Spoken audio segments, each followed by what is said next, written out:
The unseen fallout of FaZe Clan. Oh boy. On the day that FaZe Clan uploaded their first video to YouTube, the world was a completely different place than today. I mean, Instagram didn't exist, Minecraft hadn't officially released, and Drake was yet to drop his debut album. Oh hey, what's up? It's FaZe 10. For over 15 years, FaZe Clan has constantly sat at the top of the internet's food chain like some sort of unkillable giant. FaZe Clan! But I guess the saying is true.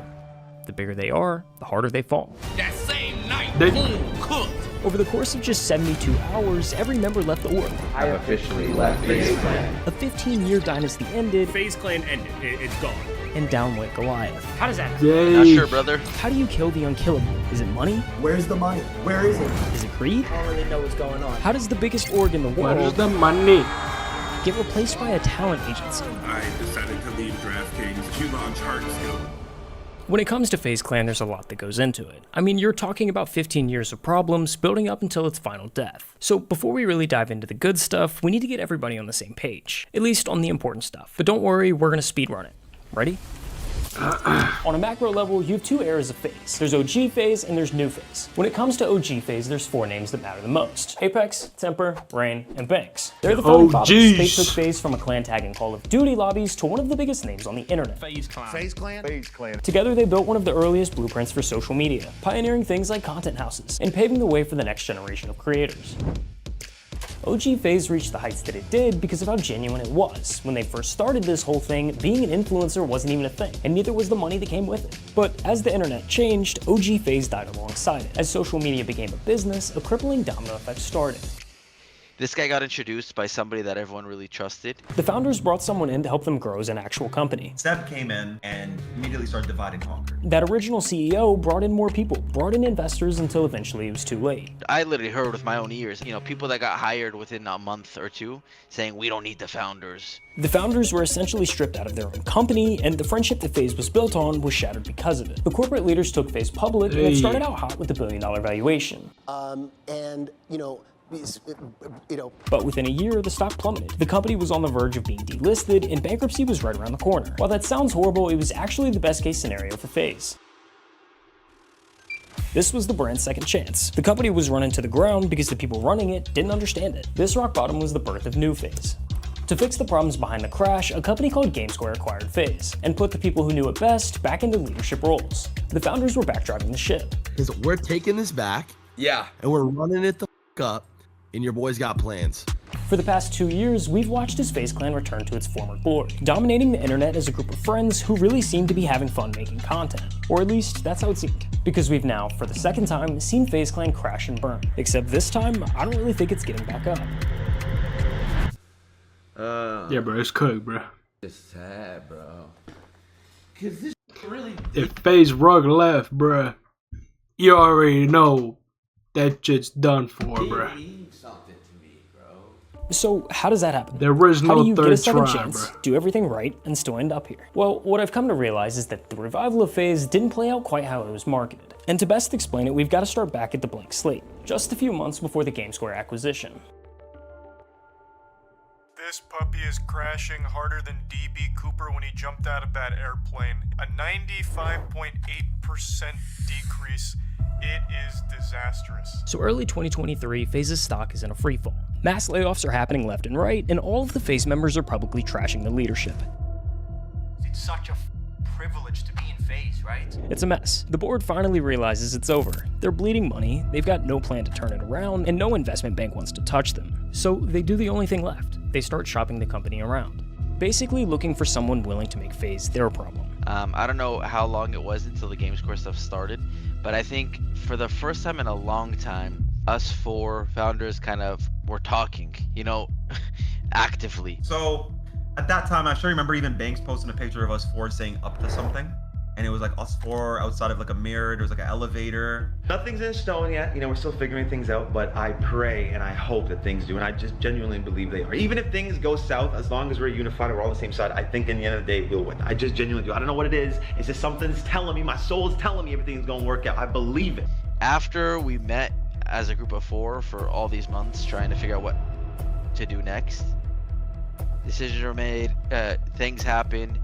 and then really, Banks took the reins, and then it was kind of like just a big show at that point. And I'm not necessarily saying that in a good or bad way. I'm just saying that's what happened. The founders got together and came up with a plan to take FaZe back. They worked together to write a term sheet and pitched it to the board. Ultimately, the board said no, and the conversation shifted to an offer from GameSquare. And I blessed GameSquare coming in and buying it because Kenna came to me before there was any purchase made and said the only way that we're going to do this is if you're the guy who's going to run it. On paper, the deal looked simple enough. GameSquare would buy FaZe Clan for $14 million in an all-stock transaction. They'd bring the founders back, put them in leadership roles, and let them actually run the company. The board approved it, 3 founders signed it, 1 didn't. Now, building a business on social media is harder than most people think. I mean, growing a following is one thing, but actually making money from it is a totally different beast. That's where WAP comes in. WAP is an internet market designed to run every part of code. If you're like coming back in. Seriously, check out WAP. Just like tapped out. The new streamers, the new guys? Like corporate coming back in. And FaZe being corporate coming back in, 1,000,000% against the corporate shit. The new guys I was not against. Once the acquisition was announced, the PR-loaded articles started rolling out. Apex, Temper, and Banks working together to revive the brand. They gave us a chance to revive the brand again. Like 100,000%. This is going to be a movie, and I plan to make everybody who thought they caught a bag and caught a lick on your boy look like a retard and feel dumb. Behind the scenes, GameSquare made a move that would change everything. They took FaZe Clan and split it in 2. Esports and social media. For years, those ran under one roof. Now they were separate entities. Esports stayed under the original legal structure, but the content side, the streamers, the houses, the whole culture of FaZe, fell under a brand new company called FaZe Media. When does Matt Kalish come into the picture? Literally, I don't know. They are both from Lowell, Massachusetts. They met somehow. They bonded over CryptoPunks. Next thing I know, he's investing $11 million into FaZe Media. Days after the acquisition finalized, GameSquare sold 49% of FaZe Media to Matt Kalish, the co-founder of DraftKings, for $11 million. That whole structure of how that went down, I was not informed. I was in the picture. If you go look at the picture of the article, I was standing in the picture. But did I know anything about that article or the detail that was happening? No, not at all. By late April, the revival began rolling out. FaZe wiped most of their roster clean, leaving just a handful of OGs. Then they announced the new roster, a group of streamers that weren't as well known online. Richard, hey, let's have a chat. You dropped the roster, bud. I think you also dropped the ball. The internet was quick to voice their opinions, but Banks had a vision and he was sticking to it. I can't apologize for doing what feels right. I can't apologize for wanting this to be fun again. I can't apologize for trying to do right by the brand. If it was the right decision to step away or get out of the way, I would do that in 2 seconds because I'm indebted to FaZe Clan. I've seen FaZe be mismanaged and abused and the life sucked out of it for so long that like all I want to do is I want to see the brand run and win and thrive because it deserves to. He knew if you take a group of guys, throw them into an environment where everything is carefree, let them have fun, and capture it on camera, it works. It's the same strategy from the FaZe New York house. He was just trying to recreate that. With that $11 million from Matt Kalish, FaZe created the perfect environment. They rented an LA mansion, paid for content ideas, hired an entire support staff, removed any stress about money or bills, and just let the streamers make the best content possible. By the end of 2024, it had worked. The new FaZe roster had taken over the internet. Their clips flooded TikTok. Their streams became some of the biggest on the platform. They all set new peaks, breaking viewership and subscriber records. At the Streamer Awards, FaZe Clan was named the best content org. Banks' vision was proven right. You guys have heard the story a million times. Bro, so bright. Through one more time. We got stolen from us, me and my boys. Shout out Tommy, Rain, Apex. Got it back. Did the only thing that there was to really do, which was wipe the slate clean, hit the reset button, give it a fresh start. People told us we were dumb. People told me I was ruining FaZe. People Talk to asked him, me, bro. who the is Tell Lacy? him, bro. Who is Black Boy Tell Max, him, Stable bro. Ronaldo? Who the Tell is him, bro. I guess now they know. Damn. Put it on him, bro. Lay it down, bro. My worst year turned to my best. I ended up peaking at new levels that I never thought I could hit. You know, I met all my friends here that I like to call family, and I retired my mom this year. Good shit, This year's bro. been crazy. Y'all changed my life. Obviously, this is fire. This is fire. We going for it. We going for more awards next year for sure. For sure. But as 2025 came into the picture, things started to shift. And to understand why, we need to talk about money. Specifically who owned what and who was left holding the bag. When GameSquare formed FaZe Media, it started as a textbook 51-49 split. GameSquare moved all of FaZe's IP, logos, and trademarks into this new entity and kept 51% control. Matt Kalish invested $11 million for the other 49%. That cash went straight into FaZe Media's bank account, funding the houses, the staff, the whole revival. Simple enough. But then in June 2024, a third player entered the game. Banks wanted his piece, so he took out a $9.5 million loan from Matt Kalish, then used it to buy out exactly half of GameSquare's stake, making him a 25.5% owner of the company. Diamond hands by GameSquare. But if Banks has been involved in this process since day one, and gave GameSquare the blessing to buy the entirety of FaZe Clan, as he has said, how the did he end up letting them sell an eighth of the business back to him for basically $10 million when they bought the entire thing for 14? Like, why give GameSquare your blessing to then turn around and buy an eighth of the company? Well, I think the most obvious answer is the correct one here, where it wasn't planned and things just started happening and you took advantage of it as things popped up. Here's the thing. Unlike Kalish's original $11 million, which went into building FaZe Media, Banks' $9.5 million didn't help the brand at all. So that money went straight to GameSquare's corporate balance sheet. GameSquare got paid, and they were willing to sell because they'd already gotten what they wanted. Listen to the CEO of GameSquare say it himself. Really, there was two main assets, FaZe Esports and FaZe Media. The FaZe Media side of it was an asset that we helped clean up, but for us, in the public company environment, our focus was on FaZe Esports. Gives us real reach with audience. FaZe Esports is profitable, it's growing. You know, FaZe Media is still in a bit of a rebuild, it's burning a bit of cash, so...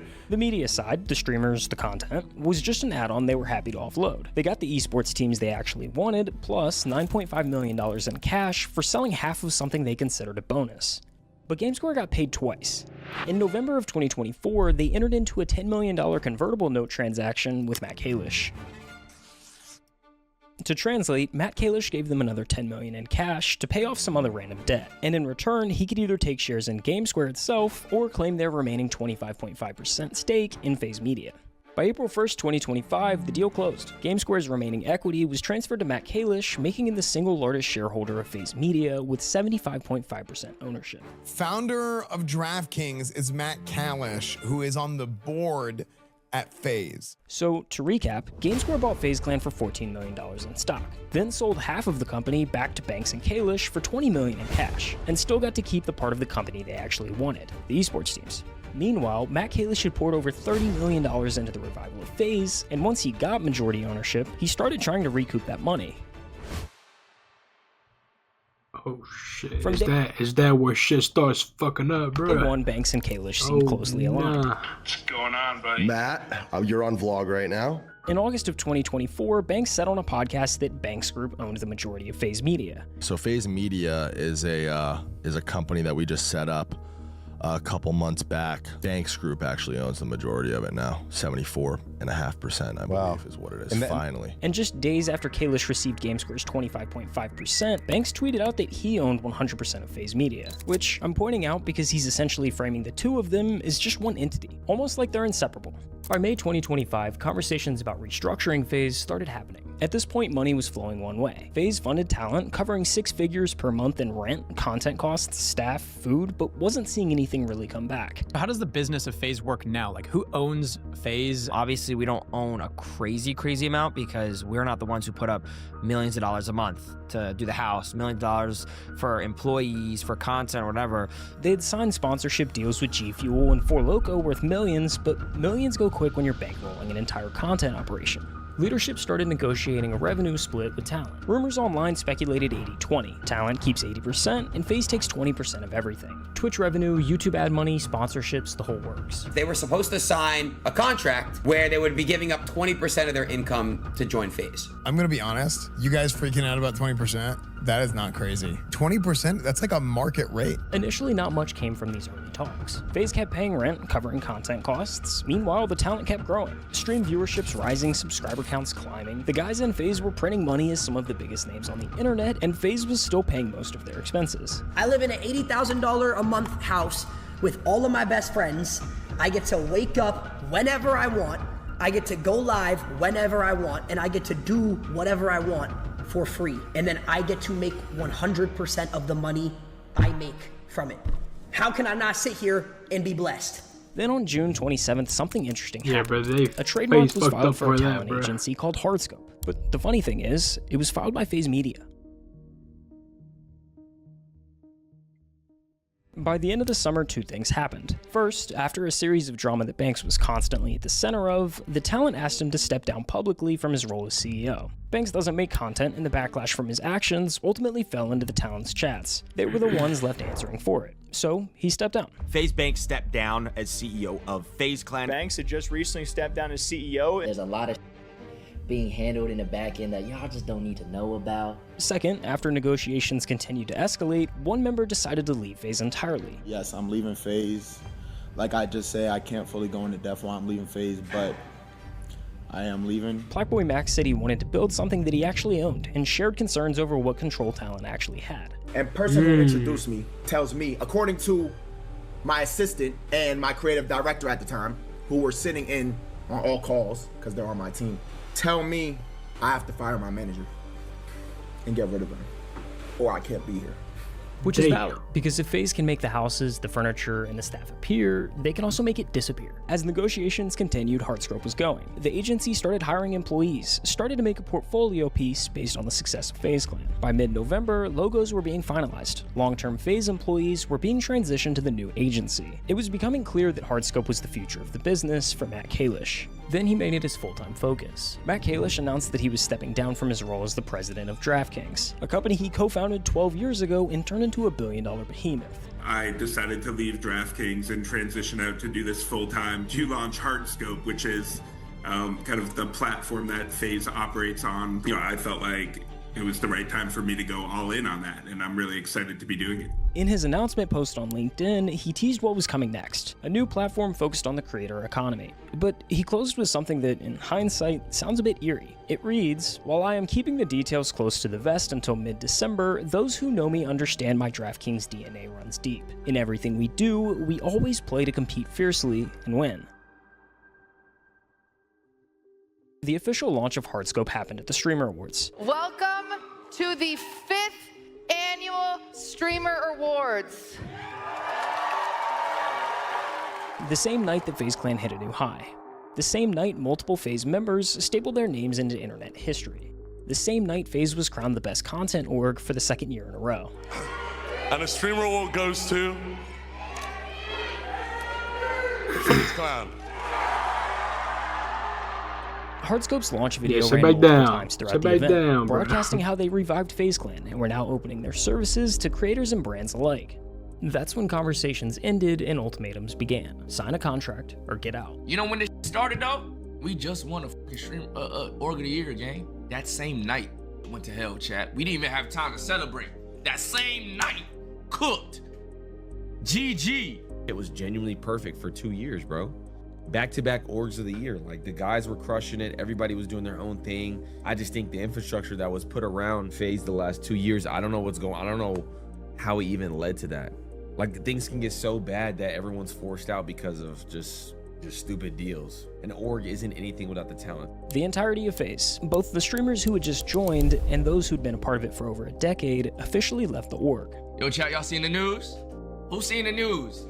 I don't want to be cliche. I don't want to drag this, but as you can tell by the title, I left FaZe, and it's really something, like I said, I don't want to be cliche, but something I never really expected to say. I officially left FaZe Clan. You know, I decided to leave. We have decided as a group that obviously it was in our best intention to leave FaZe Clan. I have officially left FaZe Clan. It is sad, man. It really, really is sad. Especially for me, man. We got so close to fixing it, and we just won org of the year, and it's sad, bro. It is. Even now, talking about it, it's sad. 14 years later, that this is how it will be coming to an end, man. Here's the thing, I don't really think anyone's the villain here. It's hard to blame Matt Kalish for wanting to recoup the $30 million he poured into this thing. And the direction he's taking with Hardscope, it's objectively a more sustainable business model, something that can actually scale in ways a content group never could. As for the talent, if those contracts had been on the table from day one, a lot of them probably would have signed, but you can't expect them to sign now. Not when they're this big. Not when they've seen what happens when someone else controls your brand. Because FaZe proved it. Twice. Social media is a business now. And if you don't own what you build, someone else will decide what happens to it. This was one of the worst decisions I've ever made in my entire life. I gave up my entire adult life to this. I have never made not one singular dollar outside of my salary via FaZe. Not selling it, not buying it, raising money. Where's the money? I'm this f***ing guy who's trying to take everything from everybody. Where is it? Then why the f*** am I millions of dollars in debt? When it comes to Banks and what he owns, things get pretty blurry fast. From the surface, it looks like Hardscope falls under FaZe Media, which would mean that if Banks still owns his shares of FaZe Media, he'd technically be a part owner of this new talent agency. You know, the one that's now the full-time focus of a multi-billionaire with a proven track record of scaling companies to insane heights? Banks has tiptoed around this topic. From what I've seen, he's never publicly said he sold his shares. He's just said that he's not involved in FaZe, but has never spoken a word of Hardscope. But all in all, the real problem with FaZe was never the people. It was always the same impossible question. How do you turn magic into a business without killing the magic? FaZe Media, Banks, and Kalish still own the IP for FaZe. Can it ever exist again? You know, while it's in their hands, because they technically own the IP, they could, at this point, you know, Matt Kalish has enough money to just let that die if he wants to, you know, and just like never sell it again. And I don't know, really anything could happen. Would you want to see FaZe revive, come back from the dead once again, even if that meant that you couldn't be a part of it? I don't envision that it's going to be attempted to be revived, but maybe I'm wrong. I really don't know. I think everybody's kind of like just defeated at this point. They've given up. Like they've always had a sliver of hope. Maybe even me, like why I still live in LA? Like why the f*** Nah, fucking Banks pulls a fucking Hail Mary fucking uppercut, bruh. Fucking taste that shit. Like I've been in this apartment for 5 years. I fucking hate it. Why do I live here? That's maybe very, like the whole time I lived here, like I wanted. It's not very likely. A sliver of hope. Maybe something will change in FaZe. I want to make sure I'm here for it. I don't know. Maybe that's the reason. I think part of me needs to just bury it and move on with my life. As hard as it is, like I always love it. I always wish for the logo in the company to be successful. I just don't know what that would mean if it came back again. The ultimate downfall of FaZe Clan highlights the fundamental problem with the business model behind content groups. We've seen it time and again. They're destined to fail. The only group that has truly stood the test of time is the Sidemen, and the reason why is pretty simple. They own the company themselves. Every member has equal shares and voting power, but most importantly, their friendship is priority number one. And that's what makes FaZe Clan's story so tragic. They had that too once, but as the business evolved, it shredded everything that the logo once stood for. The reason FaZe fell apart is there was no glue in the foundation of our friendship. What makes me sad is like, no way we built something that low-key just changed the internet. It did. And yet we built something so beautiful, yet don't have an unbreakable bond, and it breaks my heart. That alone tells me that there was no saving FaZe, because if the brotherhood wasn't there, FaZe isn't there. I think as things got bigger, as a lot more people got involved, I think everyone just grew apart and just had different things we focused on outside of FaZe. That's like a normal life thing anyways, you grow apart from people, but throw in all this, and it's just like, you know what really sucked the most was the only time that we would talk was about problems. In 2021, I actually was dealing with severe financial issues because I paid $1 billion in medical bills. I have insane family expenses, taxes, of course. I was getting rinsed left and right while making no income, and FaZe knew that, and they wanted to give me a lump sum of like, what, $500K that they owed me. And they said, but sign an NDA, we're not paying it. Called my mom. I said, Mom, you're trying to hold this money over my head. I know we need it. I'll sell my cars. I'll sell my jewelry. I'll sell whatever it takes. I'm not doing it. And I love my family because they were proud. Here, not bad. I do still feel the human emotions of being sad, thinking if I think too deep of it or look back at old videos or whatever, like it gives me a really weird feeling in my stomach. Okay, my bad. What were you saying? Yeah, I think we were just talking about oh, the NDAs and stuff. Yeah. Now, my bad, because that time is so sensitive for me, bro. Like, because again, one thing I don't like is like I'm the only one that didn't sign the NDA, and like when they were trying to force me to get the money, and they knew everything I was going through. I don't know if Apex did too much, but Tommy and Banks kept saying, I don't see the problem, sign the NDA. What do you want us to do? And it just f***ed me up, bro, because they did not see a singular issue with them holding money over my head and saying like, no, sign this NDA or we're not giving you shit. Yeah, it's not the best, unfortunately, where we're at. Like, are we all ever gonna be in the same room again? No, probably not.